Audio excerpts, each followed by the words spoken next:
Erica. All right, You guys are live now on YouTube, so I'm gonna mute and then I'll be off in a minute. Great, perfect. Good evening, everyone, and welcome to our policy meeting for Thursday, April 23rd. The time is approximately 5:35 p.m. The first item on our agenda, really the only item on our agenda, is the distance learning policy. I just want to kind of give you a quick recap, and then I'm going to switch it over to Dr. Costanzo. We spent a good amount of time last Thursday working on this, and as we all know, we do need a distance learning policy. We did look at New Canaan, Canton, and Portland, looking at their policies. New Canaan was very brief, but it kind of gave us an outline, as well as the other two. We also looked at Cape's suggested policy. So we've been working closely with Dr. Costanzo, Brenda, and Yvette, as well as the whole policy committee, so we can craft our own or first ever distance learning policy. Because this is all new, this is all the unknown. It's things that we're gathering from other policies, as well as what we feel would work best for our district here in Norwalk. So we're going to continue that work today. Our goal is hopefully after this evening, we would have a policy crafted. I think we have a cohesive group that's working really well together. If we're able to do that tonight, we can then pass it on to the full board as hopefully a first read for discussion, and then the subsequent meeting to hopefully pass this on our following agenda for a regular Board of Education meeting. So we've got a lot of people here, lots of discussion, lots of different opinions, but we want to put some kind of policy together, and we can also, as I mentioned before, tweak it as time goes on. But I think for now we need to have something in the near future that's in place. So I'm going to switch this over to Dr. Costanzo, and you can talk a little bit more about the work that we're doing. Great, thank you, Heidi. Good evening, everybody. Hope everybody is doing well and staying safe.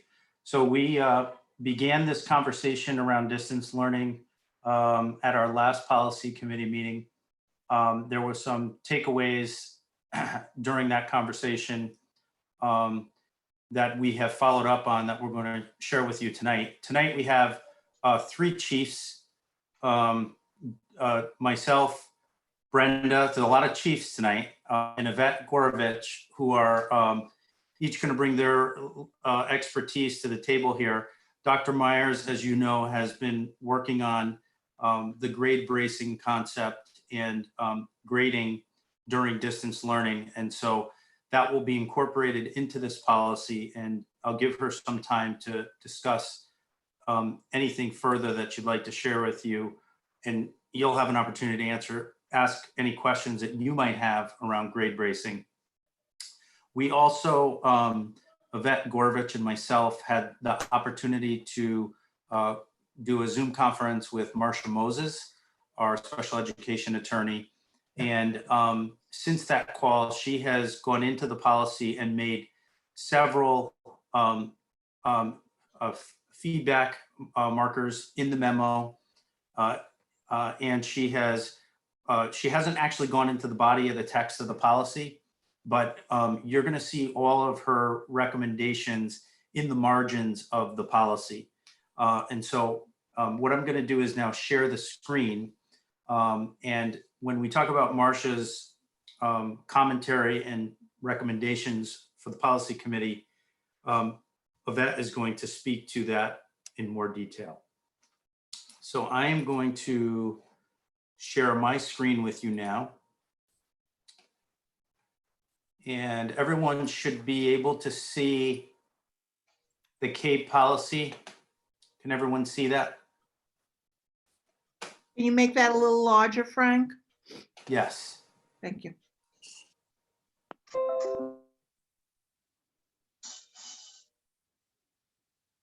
How does that look? That's better. Is that better? I might be able to do a zoom in here.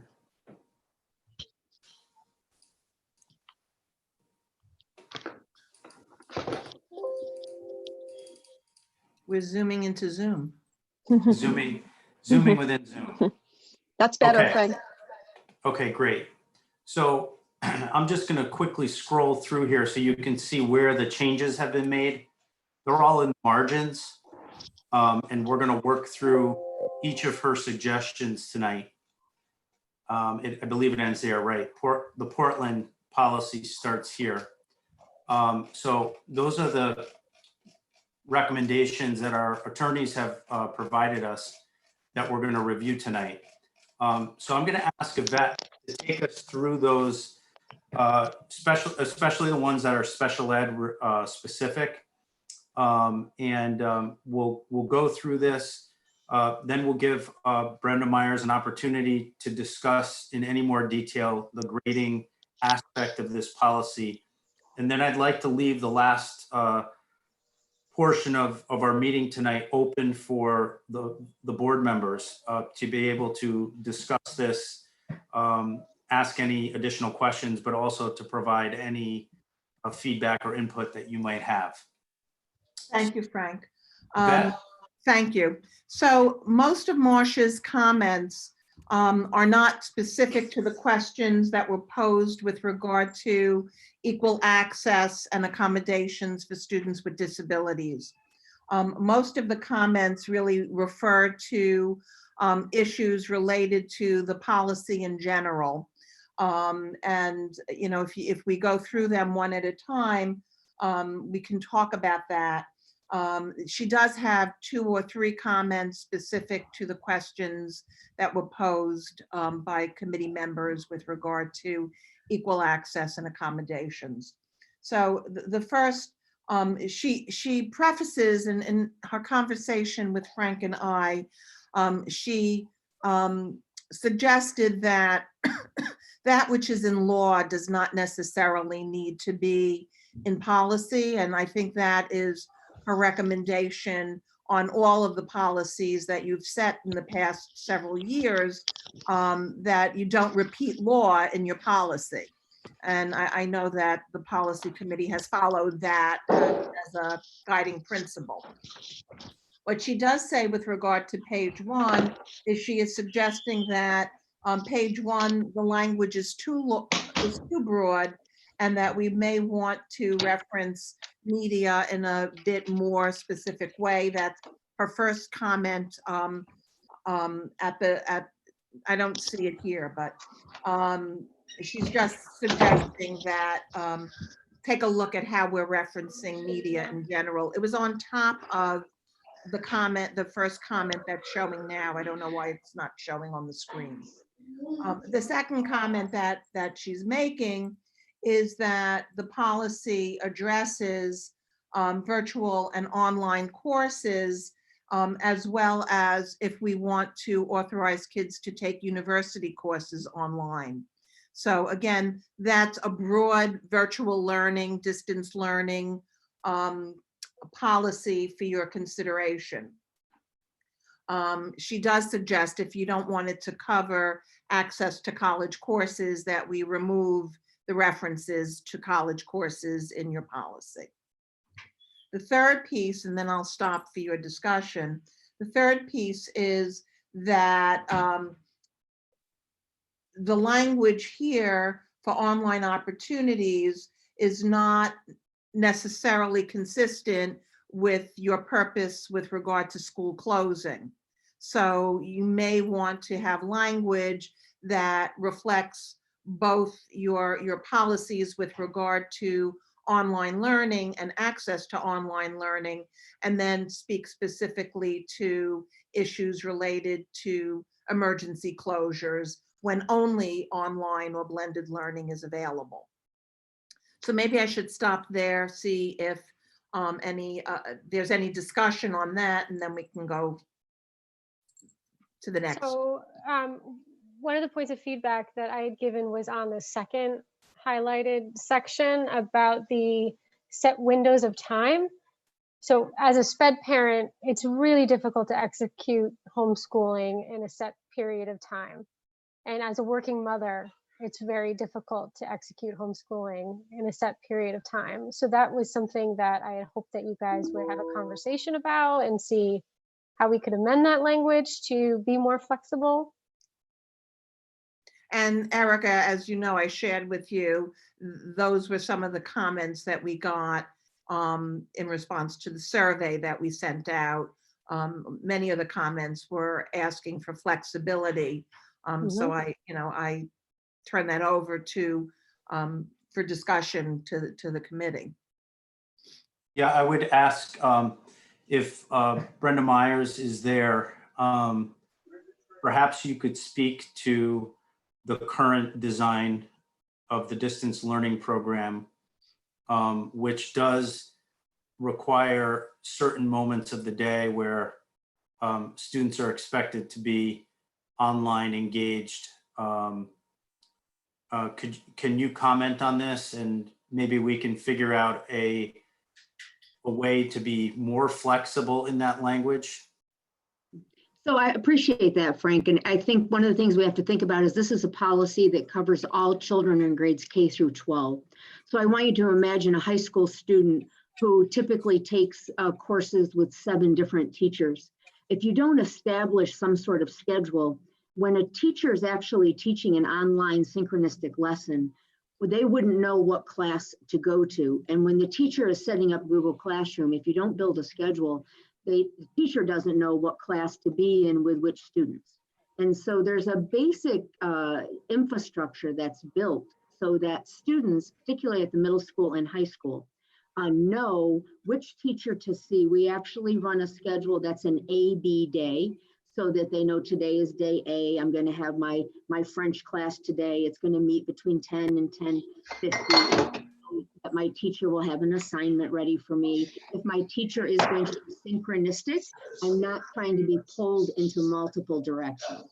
So establishing a schedule is typically considered best practice when setting up a completely virtual environment. I'm going to just add to a second thing that was happening, and Dr. Myers, can I just interrupt you for 1 minute? I'm just thinking if anybody that's not on mute, if you could just put yourself on mute so Dr. Myers can speak, because I just know the background noise you can kind of hear through. So I just think if we could just keep it open to who's ever speaking, and then who's ever wants to add a comment or question or thought, and then you unmute. I just think it'll go a little bit smoother. Thank you. Apologies for the interruption. thanks, Heidi. And so the other thing that we tried to be very cautious of as we started to build the schedule was that we had students who had some other services, and we wouldn't want them to think that they were going to miss their math class because they were going to get some additional support. Or and we also wanted to help our music teachers know when they could touch base with students to schedule lessons. So if you think about a typical day for a student, there's a lot of variables kind of happening for them. The other thing we know is that we want to be careful in scheduling, particularly of our elementary students that are really having a very long day. Expecting them to be engaged with technology for 7 hours would be a very aggressive schedule and not wise for the developmental age and stage of those children. So when we built the schedule, we were concerned about something else that was happening, and we have to also be conscious of teachers as well. We were worried that if you didn't kind of set a guideline of what the school day looked like, you could have one teacher communicating with families at 8 in the morning and another one communicating at 8 at night. And then when parents were talking to each other, they didn't know, should they be watching for email at 8 in the morning or 8 at night? And in the virtual world, we all understand how confusing this gets, how quickly. So having some sort of established pattern. We also have communicated at the elementary level with all of our parents that we understand flexibility is needed, and that some students need more time, some students need less time, and that you have to keep just talking to your teacher because you may need to modify or shorten assignment. And it's really hard to direct instruction to your class when you don't actually get to see them, right? So we're always trying to be as flexible as we can. Now, the other thing we have in our model, which is why scheduling matters, is that we have asynchronistic, synchronistic, where children come together for their morning meeting together. And we also have flex time, which is where we do our one-to-one conferencing, both for reading and writing conferences. We also have our interventionists who are doing one-to-one with children. So if we don't have some semblance of the daily schedule, we don't have a way for teachers to communicate with families about building out those schedules. And just like I mentioned with the music lessons. So parent flexibility is always an opportunity within the schedule, but having some sort of guidance about what the day looks like. When we started, the first piece of research that we looked at in distance learning is please make the day predictable, make it sustainable, right? And make it flexible. So we tried to build all of those in a virtual environment for 12,000 children quickly. So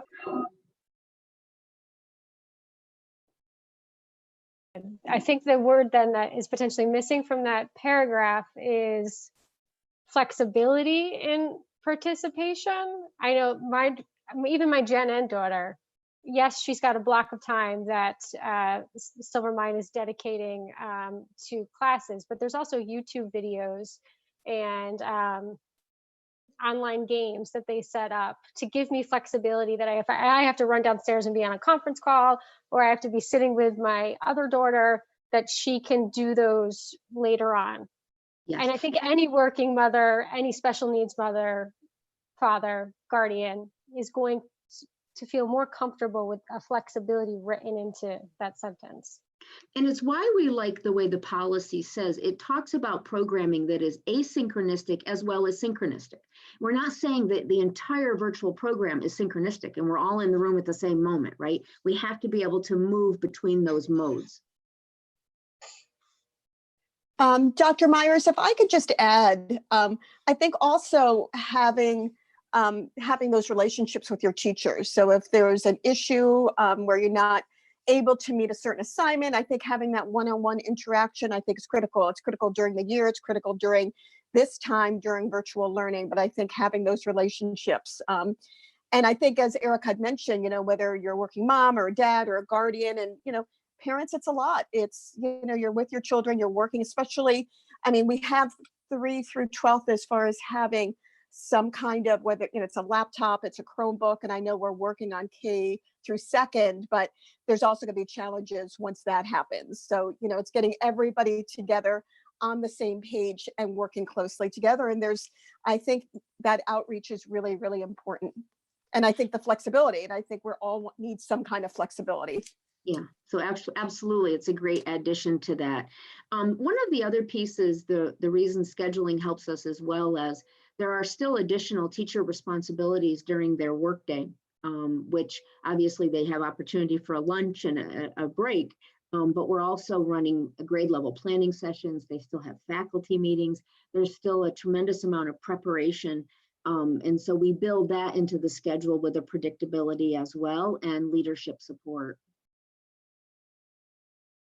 I'll add a question that Yvette alluded to at the start of the conversation, but one that will need this committee's decision on, and that is whether we move in a direction to develop this policy that takes care of both distance learning during crises, pandemics, separately, or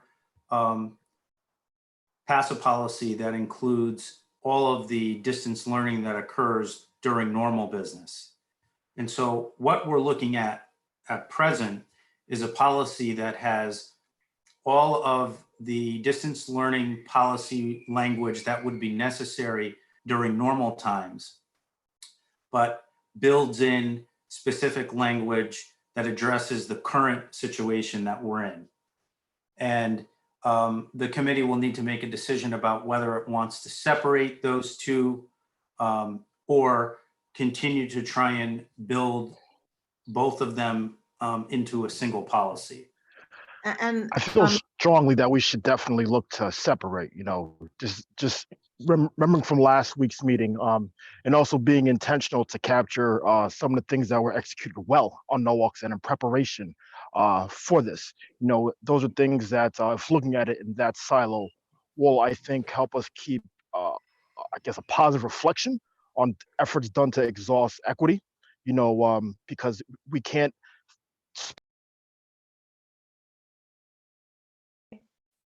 We lost him.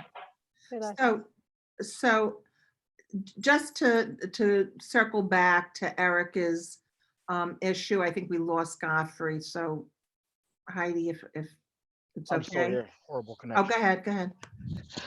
No, I was just saying I strongly agree with kind of the first option, or in favor of that. And also staying consistent with what I understood from our last policy meeting, in the sense that we would be creating a policy for COVID, then also being mindful that a policy for an online education system should be planned in a more different time, or at least from a different mindset.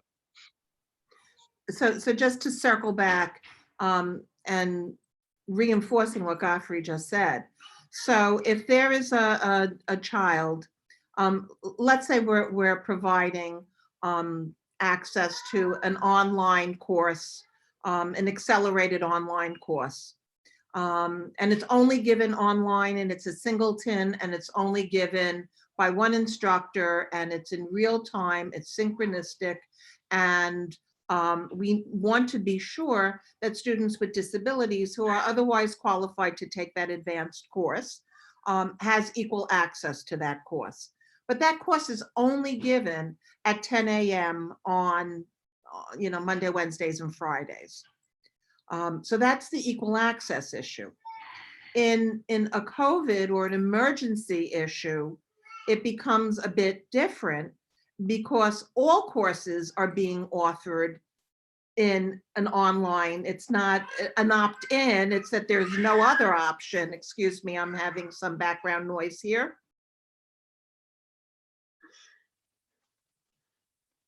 Yvette, the good news is it's just you, so it's fine. We're good. Sorry. That's okay.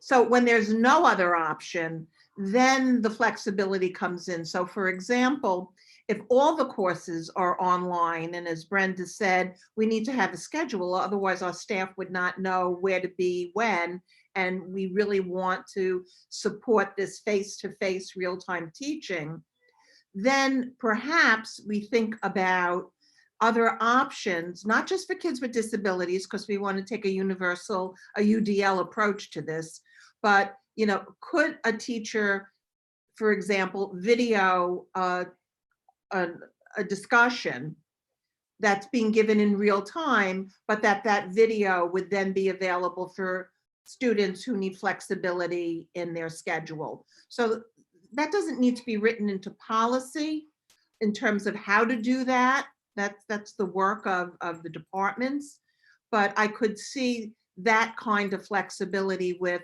alternative platforms that are accessible to the greatest extent possible. I mean, that language for a COVID, when everything is alternative, could be helpful. I think for that reason, it should be separated, because I think the flexibility is especially needed for COVID. If there's a choice system in place for online learning, there's less likelihood that online learning is taking place by a child who cannot independently complete work, and they've got the background battles of their parents working from home. I've got friends who are trying to toggle 4 kids at once, and they're homeschooling in addition to their work. And then of course the special needs children. I just think that flexibility, and I appreciate the need for block scheduling, but I just think during COVID, we need language built in around flexibility and participation for some of the pieces of the curriculum that do not have to take place within that window, like the YouTube videos and the online assignments. If I can also add on, Erica, also, I think if we're missing, whether it's a special ed child or not, where we're having some that are not every single day, they might not be logging in, you might not see them every day virtually. If we had, I'm not sure, I don't know if we necessarily need this in the policy, Yvette or Frank or Brenda, but having those check-ins, whether it's the teacher, but also the principal, just seeing if we're noticing a pattern. It's almost like in a regular school day, and a student's out quite a bit. So I'm curious to know how we're going to integrate this into this policy if we're noticing something is happening and we want to make sure we have that outreach to that child, or more importantly, to that parent. It could be something as simple as having real difficulty logging in. A Chromebook might not be working, but I think we probably have to track that and make sure that we're reaching as many children or all children as we can. So I don't know, Yvette or Frank, if you could answer that, how we might be able to move forward on that and what the expectations are. So first, again, I'm encouraging a universal UDL by design, because in a COVID situation, it's not just a kid with a disability that Right. may require, we all know the reasons why. Yes, I think those check-ins are essential. I agree with you, Heidi, that's more practice and guideline than it is policy. You know, it's good best practice. I think that some language of support would be great in a COVID environment. I would caution us not to say only for kids with disabilities, because we know it's a broader issue than that. Yeah, for any child. Yeah, I mean for any student at all. If you're noticing that that particular child is not there, not on a regular basis, I think it's what we kind of want to look at. So it's just a thought. No, and I soundly agree with you, Heidi, too. And Yvette, just kind of, some of the things that visually come to mind are some of the procedures that you spoke to during the last curriculum meeting that are being exhausted by the counselors and social workers for outreach, and, the time where things pivot to a serious escalation in response to a safety concern or concern presented by someone who just can't reach someone within a certain time limit. I do think it's, kind of reinforcing kind of what Heidi mentioned. I do think it's a critical aspect of it. And I also think there's merit in, being mindful of whatever the existing district crisis policies were that were in place that kind of guided our efforts around some of the execution for decisions made around the busing, and timeline for how the number was targeted to acquire certain devices, because it captures the fact that we would be responding to a crisis in another type of situation.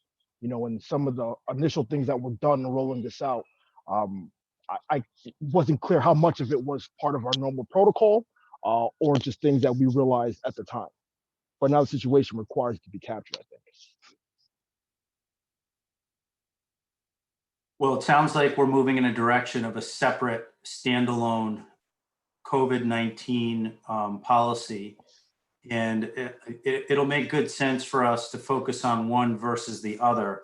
I think ultimately NPS is going to need a general distance learning policy, since so many of our students are taking online courses at this point, whether it's credit recovery, university courses, et cetera. But for the purposes of the immediate, we'll focus on building out a uniquely COVID-19 policy. In that vein, I think what we're looking at here is really irrelevant because this would be the sort of paragraph that would be something that we would generate in a general distance learning policy, where we're looking at dropout rates and requiring credit recovery. So if we move forward, you'll see here that Marcia has recommended against this policy language highlighted here. I had added this and had mentioned it to the committee when we met last, that this was fairly specific and related to what we were dealing with now. I'll give you a couple of minutes to read her feedback here. Frank, can we make this a little bit bigger? Is it Sure. possible? If not, it's okay. It just seems a little small to me.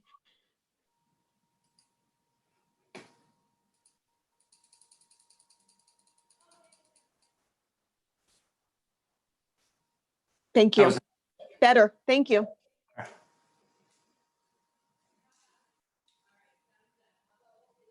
So in her opinion, the policy is designed to be broader based on its application. Maybe more appropriate to address the necessity of the district moving learning to an online environment during an emergency in a different policy. So given what she has said, I think this is probably something we might want to tweak, but actually keep in the policy. Anybody have any questions or input on these first couple of paragraphs?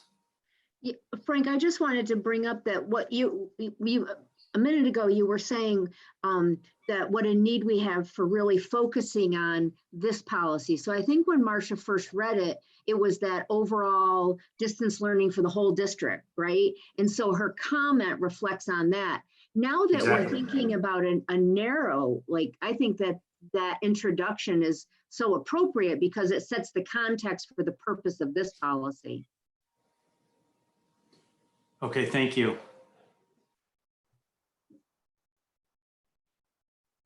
I'll continue to scroll down if we feel comfortable with that opening language.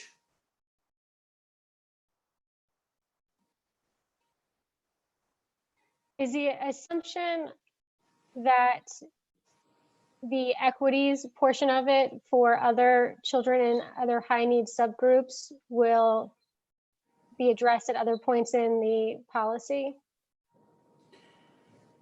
I think we would have to define what that is. I think what this seeks to do is name it, which basically shows that the spirit of the policy is one where we know that during these time periods, our most vulnerable students are the most susceptible to falling further behind. There are probably specific ways that we can attempt to mitigate that from happening. Mhm. Yeah, well, I think, the term most vulnerable makes sense. I think isolating it to just low income students is my call out, because there's other children within the high need subgroups that don't potentially could have equitable access to online resources. We could So say I- high need students, Yeah, because the state defines high needs as second language learners, students with Yes. disabilities and low income. exactly. I think that's good. I think that would cover that part of it. Great. I think you. this looks good.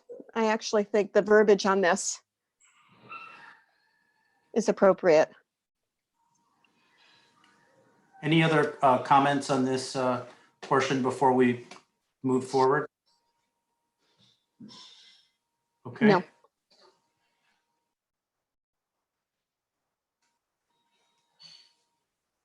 So you can see here Marcia's question, are online credit opportunities offered to high school students only? Brenda Myers, you may be able to answer this. My recollection is that it's high school only at this point. Is that Yeah. accurate? Correct, high school only. Okay. What about our 8th graders taking accelerated courses, like a 9th grade science or math course? But we don't offer them the opportunity to take them from an outside provider. They take them I think they take them at the high school. Actually, all of our middle schools offer the world language and the math in the middle school so that they can get the Okay. accelerated credit. There were two statements that I discussed with the group the last time we were online, but they're highlighted here. And this is new verbiage. Unless prolonged emergency closures necessitates that the online learning is the only method for sustaining safe student learning. That doesn't disqualify the first half of the statement, and it's understandable why teachers may be concerned about online or distance learning policy in general, is that it potentially is a slippery slope and can undermine our core business, which is in-person student-teacher interactions in a brick and mortar setting. I think we have been able to add to this statement without negating that fact. So the district will make every reasonable effort to integrate online courses. In the first sentence, the district will not use online courses as the sole medium for instruction. But I'm happy to hear anybody's suggestions in this area.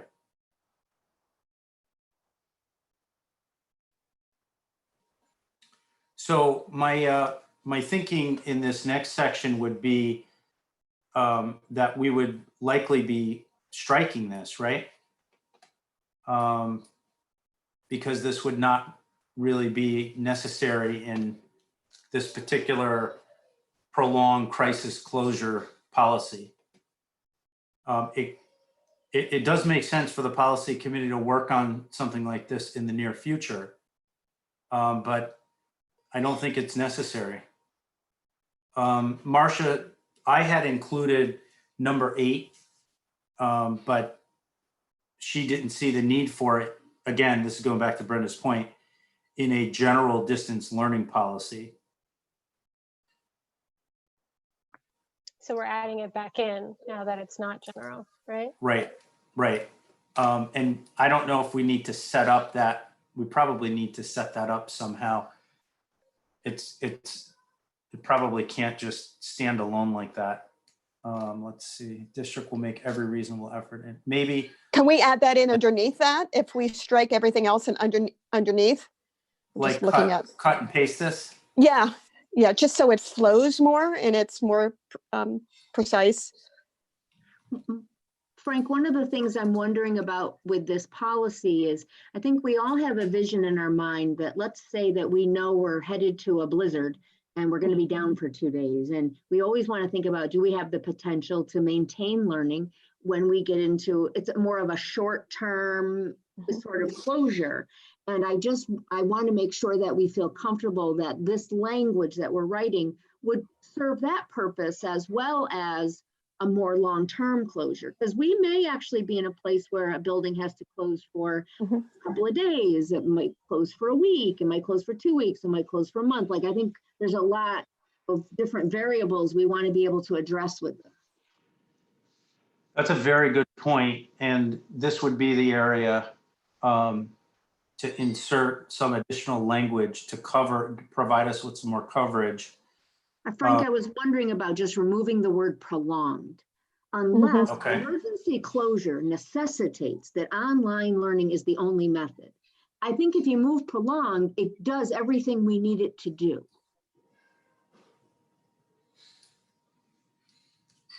So you're saying, Dr. Myers, get rid of or delete the prolonged and just Yes. keep unless emergency closure. So it's just that word, because Just it that could word. be, as you mentioned, it could be 2 weeks, 4 weeks, 6 weeks, 5 months. We just don't know. I think that's probably a smart idea.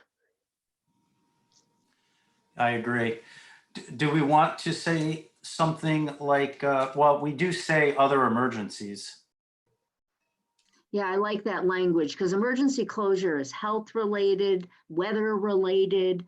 Let's say we had a facility that's without power for 2 days. We've got a water break where we've got to, like, I think about sometimes you have one school that has maybe a crisis with the ceiling, right?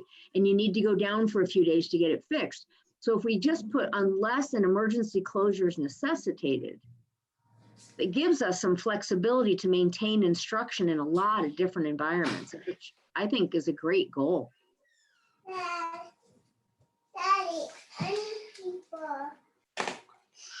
Just give me a second here. Too cute. Dr. Myers, while we're waiting for Frank, do you want to add anything else? I mean, I think just removing that one word kind of says it all. So I think that was a good idea. Yeah, I think it's very helpful. I was looking here at the line that we just moved up.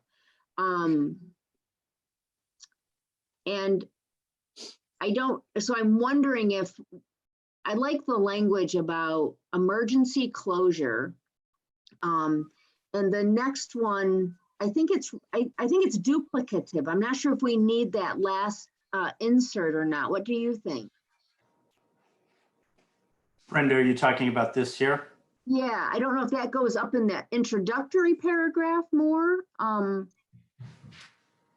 because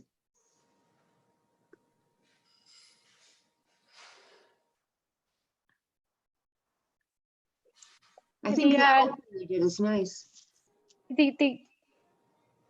Oh, sorry. What is the difference between the K through 8 reference and then the K through 12? Why are they separated? Should it just be K through 12? Should we be combining 3 sentences, 3 paragraphs? That's a good question. I know Yeah. that's the way the CABE model presented it. And I'll tell you what I thought they were after with that is that there could be in the high school a complete distance learning class offered at the high school level, right? And that's part of a course offering, maybe with a college. And so I think it was trying not to limit a high school opportunity where we wouldn't do that K-8. All right, so yeah, I mean, I agree with you. We should probably just combine these 3 Mhm. paragraphs now that it's emergency specific. Mhm. And just go with the Mhm. K-12. K-12 and choose one of those sentences around emergency closures. Mhm. I agree with that. And I think the beauty of this is we can kind of fine tune it and change it around. So I think for our purposes, I don't know how much sense it makes to have those 2 paragraphs. I think there's got to be a way that we can, I agree with Erica, that we can combine that or even the 3.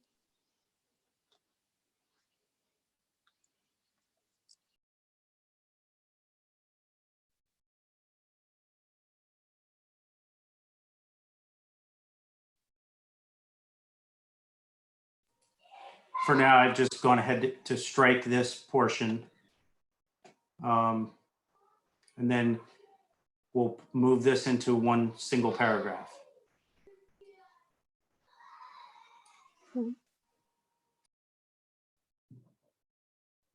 Yes. You could probably just strike the 3rd and be done with it.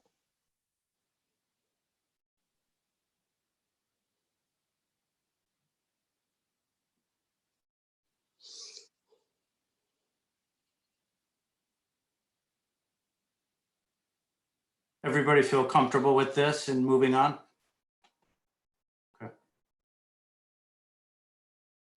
Does everybody in the committee feel comfortable with moving on?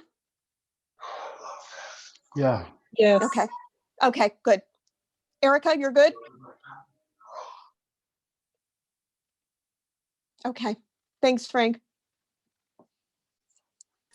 Okay, here's our next page of Marcia Moses' suggestions.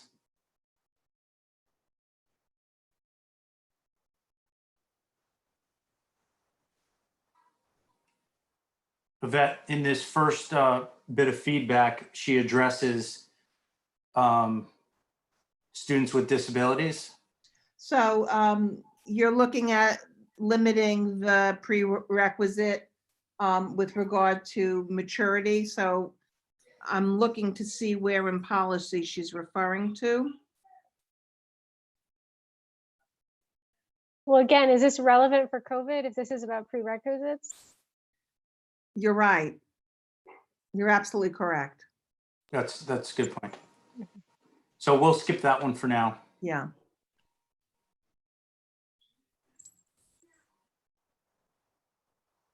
I think this is another one we can utilize for our next distance learning policy. Mm-hmm. Same comment above. This is a good debate that we need to have. I don't know that we need to have it now.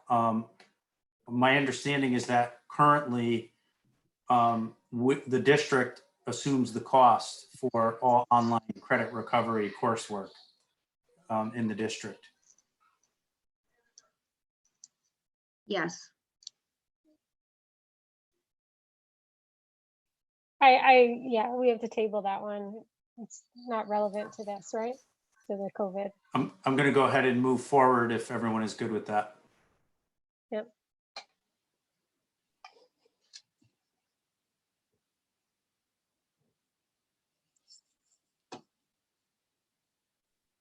So this takes us to the last page of the policy. Marcia, I believe this is Marcia's highlight. I don't remember highlighting this. Brenda Myers, do you think that that's necessary in the COVID-19 specific or emergency policy that we're working on?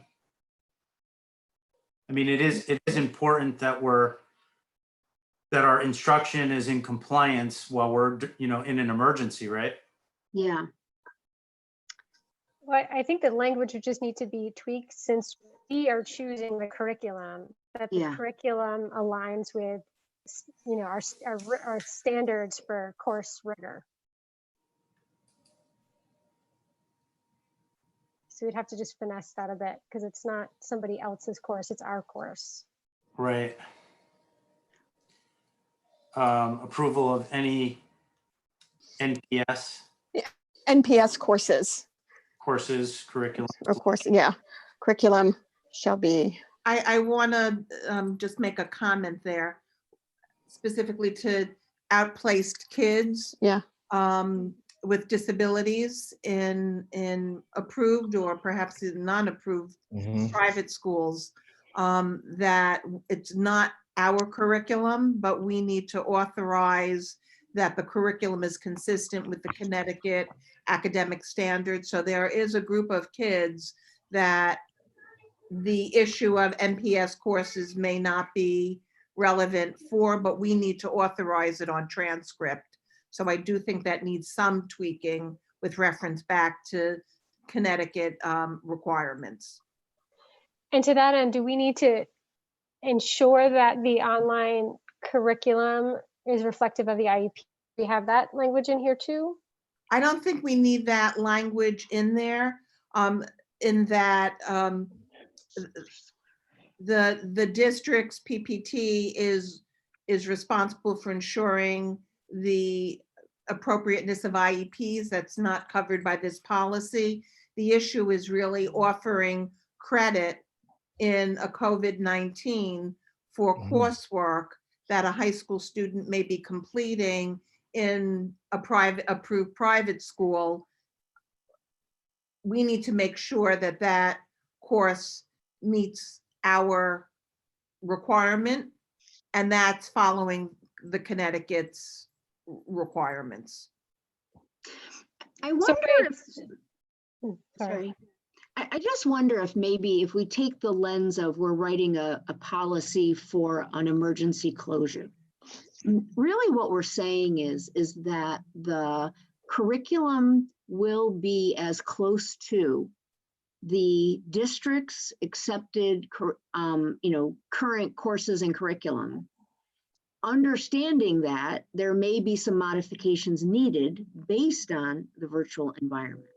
So whatever we've been using and we've been accepting for all of our children all year is what we base it off of, but we all have to recognize that you can't do everything. Like I've got children who won't do science labs in this virtual environment that would have been a part of the course because we just can't reproduce that in this kind of environment, right? So, but it doesn't mean that we're changing. If we offered, French 3 or Latin American studies, we still offered all of those courses. If a child was in a specialized program and was getting a particular curriculum, we would have to maintain that curriculum in a COVID environment, with the caveat that there may be some modifications that are needed because of the technology and the distance. I think that language of maintaining the curriculum with modifications appropriate for distance learning make a lot of sense. I agree. Now, Brenda, how much attention do we have to give to considerations around what participation defines meeting attendance, towards obtaining half a credit, full credit? Does that matter when living in this through a lens of a COVID, establishing those? Yeah, I'll tell you what's interesting about that is that we have completely separated the difference between attendance. We follow the district's attendance policy during COVID. We take attendance, we report attendance as attendance. So just as a student might come to school on Tuesday and not do any work, they still get attendance. We've separated that from participation. And really, the participation and the quality of the work is what goes into the grading. And grading is where we determine if you have successfully completed the course or the grade level. And I think it's important to capture that specification in terms of what's expected of kids at home. You know, being mindful of any delays in securing access to, you know, what would be appropriate bandwidth for Wi-Fi or even devices, giving time to be sensitive to the transition within a home life. Because if a situation of this magnitude happened, there would be an adjustment a kid would have to take based on where their parents are in adjusting to the situation as well. And I think the more transparent we can be around changes around what's normal now, the better we'll be in kind of setting off how we lead into this.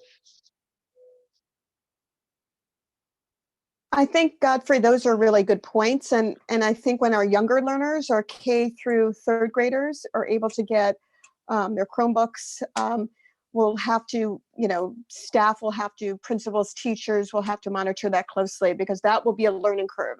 It really will be. And I think having that interaction, that discussion within the schools will be really important.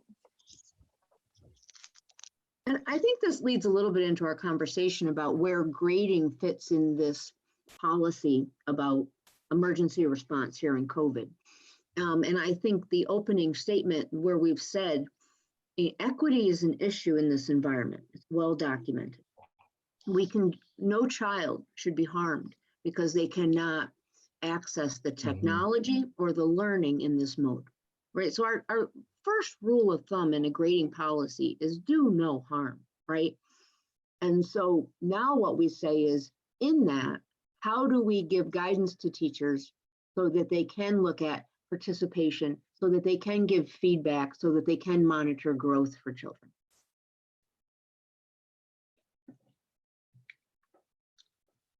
Those are all very good points. And I've tried to capture some of what has been said up until now. This would probably be a good point to ask board members if they have any further commentary. I think it's safe to assume here that we're going to need to go back and do some more editing before we're at a point where we can share a draft with the full board. Yeah, I think, yeah, I'm sorry, Frank. I think though, what would be helpful, because there's a lot of information here, and I think even visually seeing it, it's kind of hard to see on the screen. So you're kind of really looking closely at this. But I think with your help, Brenda's and Yvette's and the policy committee, I think all the discussion that we had this evening, as well as some of the changes and the tweaks, I think as a policy committee, we would need that draft.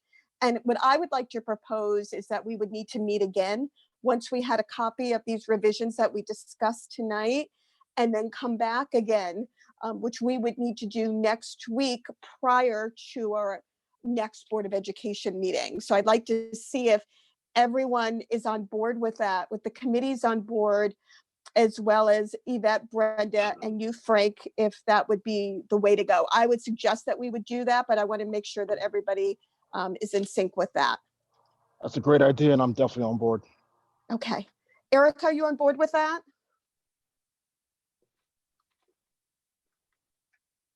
Sorry, Diana? That's yes. okay. Yeah. Okay, thanks. Diana?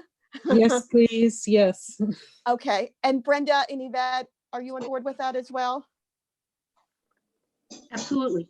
Okay, because I think we really have worked hard on this, and I think to have a third meeting is definitely necessary. And then for the policy committee to really look at these changes, where Frank, hopefully you could send that to us, and then we can look at that, and then we can have further discussion at our next meeting. And I can email the policy committee on a date next week, as well as Brenda and Yvette and Frank, and we could figure out a date that could work for everyone. That would be really helpful. So I'll go in and make the changes that we talked about tonight. I'm going to share that document with Yvette and with Brenda. Brenda will be adding to the grading portion, and she may make edits to other portions of the document. I talked to the superintendent today about grading in particular, and I had raised a concern about being too specific in terms of grading practices during a closure, but he made a really good point. If we can set the parameters of grading in this policy and then say this only comes into practice when the district has been out a marking period or several weeks, we can determine that language. It does make sense to have some specificity what families and students should be expecting in terms of grading and assessment when they're out for several weeks at a time. So that'll be incorporated as well. Okay, that would be fantastic. And I think, we've discussed this, all the unknowns, but I think the more information we have, the better we can educate everyone else. So I think as much information as we can pull through, we can let the community know what we're doing. We can let parents know, students know. I think it's the unknowns, but I think having some of this information will probably ease some concerns. One of the things that would be really helpful to me from the board tonight, because, time is of the essence. We don't have that much left in the school year, and I'm, providing guidance on a daily basis to teachers and principals regarding grading. But one of the things I'm building our entire set of grading procedures on is a theory that says we're going to use in Norwalk Public Schools grade bracing. We are not going to harm children. We're going to take the data that we had of where children were, and we're going to stabilize. Children will get that grade or better if they continue to grow and show progress. So a child has a 59, they can become a 65, and if they were a 92, they can become a 95, and it can always go up. But we have to take the predominance of the data that we have on a child and use that as the best data we have so far when it was actually established in a learning environment that was face-to-face. So grade bracing says that I know this child was on standard in reading in March. My evidence now, I can give the child feedback and I can support them, but I'm going to brace where they are based on what I knew about that child prior to the event. So Godfrey, as you were saying, I get a child whose family falls apart during this, like for all of the reasons that are going on. The child isn't being harmed by what has happened in the family or their inability to access the technology, or that this is not meeting their learning need, right? It's a very limited learning style that gets addressed in a distance learning environment. It's much harder. So I'm just wondering how the board is feeling about us moving forward with the idea of grade bracing. Brenda, can you speak to any studies that have been done on, and there may not be studies, but on children who take advantage of grade bracing and and you hate to think that would happen, but if I'm a B student and all I need is a B to get through my freshman year, I'm getting, grade bracing kicks in, I slack off the rest of the year. Because I know that I'm always going to at least get that B. Like, what type of conversations have happened around the risk of that? So, we have been concerned about the balance between fairness and equity. And specifically, this is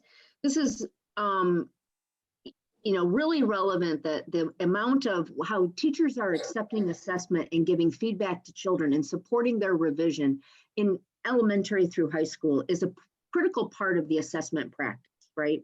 The motivation is contextual. What we wouldn't want to do is say to a child right now, this grade is pass fail and you've already passed. So what you do doesn't matter, right? That's not the message we want to give, because I think, Erica, your point is what we all worry about is some kids would coast and they would make a decision that that's good enough. We want to keep having the opportunity that their grade can only get better, right, by the work that they are doing and the learning that they're doing. We will have, and I think my high school principals really said it best, if a student chooses to coast on their grade and doesn't really worry about their work, this comes out in a lot of other ways too. I mean, this comes out in National Honor Society recommendations. And I mean, it's keeping kids invested in doing well has a lot of different impacts besides just the grade, but where it can harm kids the most is the grade. And we also think that the policy needs to be standard for all students in Norwalk and that it's not individual to a building.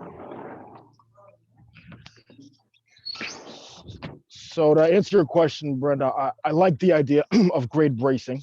I wonder if there's any merit in kind of, putting in language around the different modalities of assessment, that will be considered or how that looks. Because I want to make sure I didn't read into it the way I wanted to read into it, but just, around, understand it's going to change what determines mastery or demonstration of that. The clearer that is, the better. Because I think it could help, incentivize a kid who would excel, demonstrating mastery in this manner.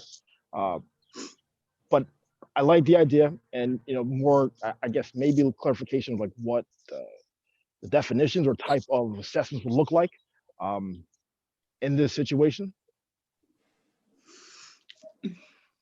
Yeah, and I think that, I obviously in a policy, I can't name like the full gamut, but I think, it's just like when we name in the opening, we have a platform that we believe in asynchronistic and synchronistic.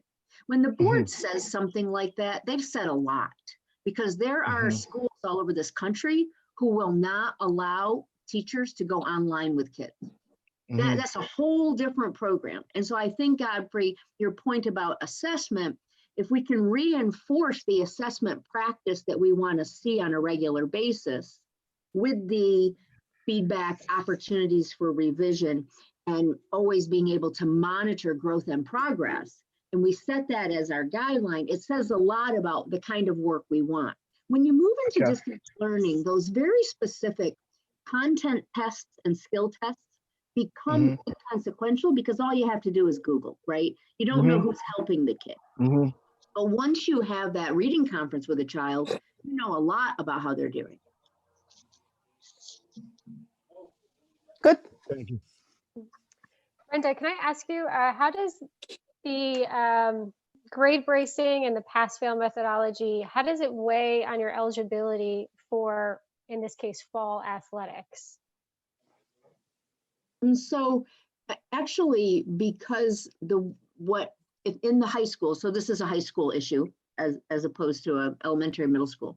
In the end of year report card, every student, our biggest concern is that they can get a transcript, 9th grade, 10th grade, 11th grade, and senior, that we issue them a legal transcript that identifies the credits that they have received towards graduation. Okay. And so we have separated in this policy, I've made a distinction here.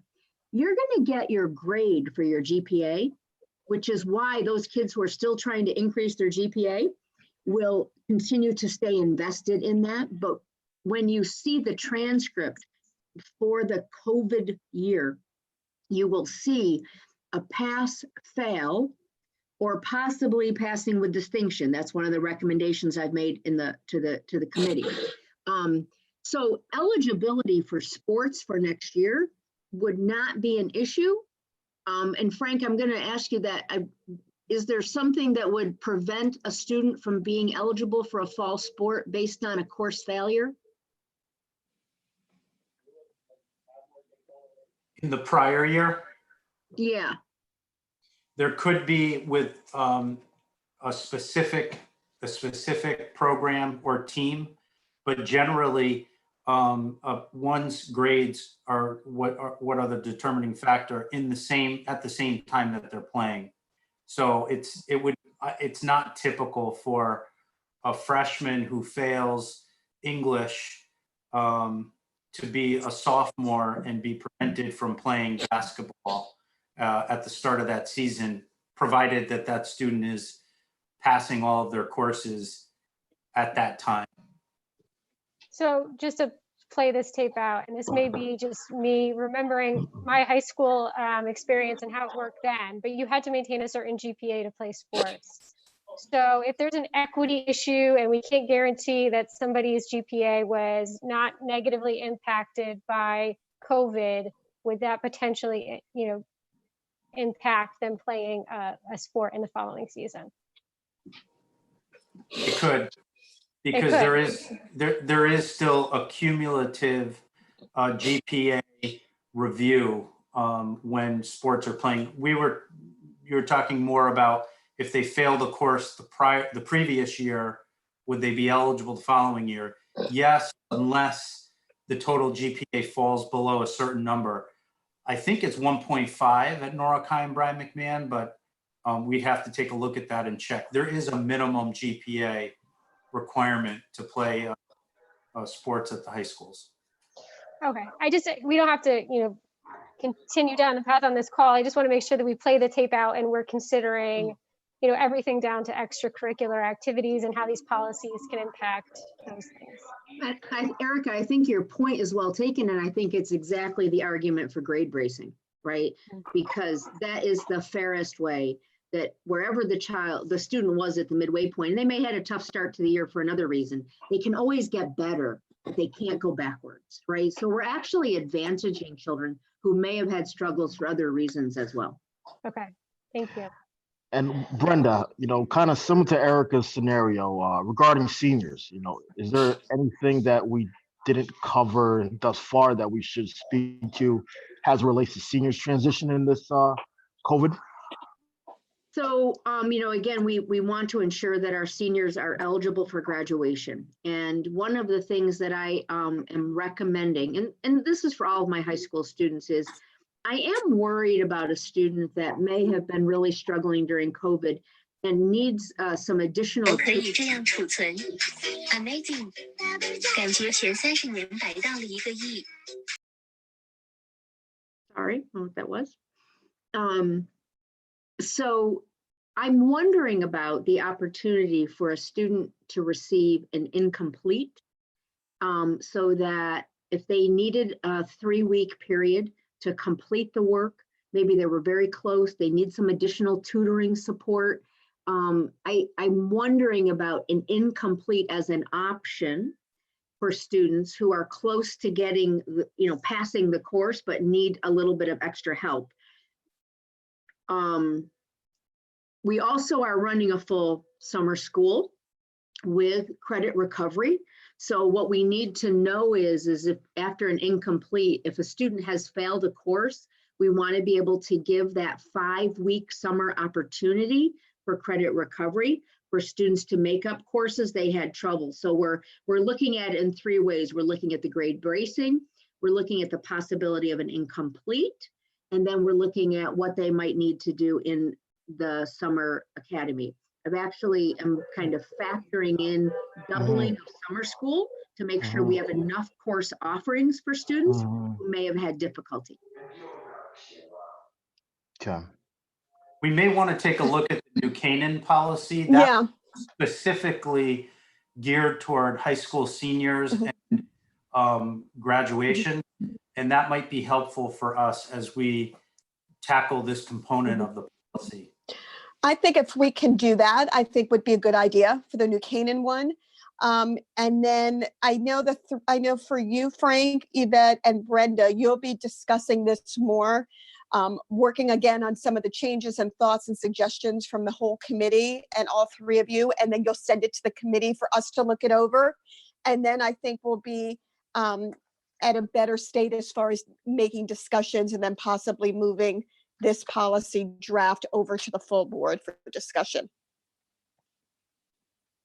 Frank, so I sent a bunch of feedback on SPED. Just curious, between your call with Yvette and Marcia, the extent of the language that I extend, it doesn't seem that any of it was pulled into here. And I know we want to keep it universal, but there's also equity issues that could more specifically be dropped in here to cover our basis. So Erica, I looked at it. I didn't have time to do a deep dive this afternoon. I believe what I saw was written in 2014 and really speaks to non-COVID emergency issues and speaks to ensuring equity and access for kids with disabilities into virtual and online courses. Mhm. which I think would be important discussions to have when you do your general policy. But much of that language may not be appropriate in a policy that is focused specifically on emergency closures where it's the only, we're setting up a situation where it's the only opportunity because schools are closed in an emergency. I would add some language about equity and access. And what I was thinking when I read the 2014 work is, for example, are we choosing platforms or programs or curriculum writing that ensures access? I'm thinking about the kid that may need Braille. Are we ensure, and we need to do that when we apply for all of our federal grants. So I think there's some language that we need to guarantee in our federal grants that could be utilized here. Okay, great. Yeah, I didn't expect the entire policy to be baked into a COVID specific policy, but some of it seemed that the essence of it we could throw into here, to your point. You want to make sure that a kid Yes. has access if he or she can't access despite universal design issues. Yes, yes, please. Thank you. Yvette, can you add some of that, possibly add some of that language in when you and Frank and Brenda are working on tweaking Yes, and this that would policy? I be think that one would or be two helpful. Yeah. Yeah, it would I be think, one and or then two we're able to sentences. look at that. Yes. I happen to agree with that. Thank you. Frank, where are we now? I'm And just then, looking, are we towards, oh, I'm sorry. Go ahead. Yvette, and so I'm sorry, children with Rebecca. disabilities is one thing, but children who are also medically fragile, I don't know if there's a nuance there that you need to also call that out, but also just something to So I consider as you think work the through it. issue on the medical fragility issue, again, is not necessarily required in an emergency because all kids are in that situation. Marcia's comment there was, remember, a PPT team or a 504 team can make a decision based upon a long-term medical need that interferes significantly, and that the IEP or the 504 plan would prevail. And since that is federal and state law, she was questioning whether it would be duplicative to also put it into policy. But I think we can make a sentence referring back to a PPT team may make decisions based upon X, Y, and Z on a IEP or a 504 to take into account those considerations. Okay, great. Thank you. I'm sorry, Heidi, go ahead. That's okay. I think that's good. I think having this dialogue now and some suggestions and ideas will really help us kind of fine tune this policy, because I know that there's a lot to get to and a lot to be done. Frank, where are we now on this? I'm just looking. Is this the end, or is there more that I'm missing over here? No, this completes the Oh, okay. model prior to Portland, which is the first local board Okay. policy that's in this. Okay. But I think we've made a lot of progress. Mhm. We made the big decision to separate out a Yes. standard learning policy and to work instead on an emergency policy. We agreed that we want this policy to work in other emergency situations. Mhm. So keep that in mind as we build that out. There's a desire here to build in some type of specialized learning access language for students with disabilities.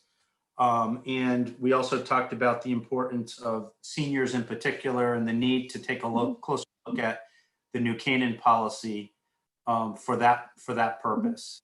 And Dr. Myers also addressed the grading concept of basing again, and we'll build that into the policy, and we'll need to set some type of standard for when it would, grading would need to kick in. However many weeks we ultimately determine need to be occurring outside of the traditional learning environment. I think this is great. Oh, go ahead. I'm sorry. I can't. Is that you, Erica? Yeah, I also want to make sure that we revisit the language around the set time schedule. And I don't have the answers, but I do think that we need to bake in flexibility into that language. I think, it's specific to COVID. We've got a mashup of multiple children in the household being homeschooled, parents trying to work and homeschool their children. I appreciate that schedules are put into place for the teachers, but just the flexibility to complete assignments outside of those schedules would be great. And I think, Erica, that is really great language, right? Flexibility for students to complete assignments, right? Outside of the daily schedule. Perfect. Yeah, I think if we could put in what, I think we discussed this before, 1 or 2 sentences to add that in. And I agree. I think the word flexibility speaks volumes. So I think it's important we have that. So I think we've got a lot of work ahead.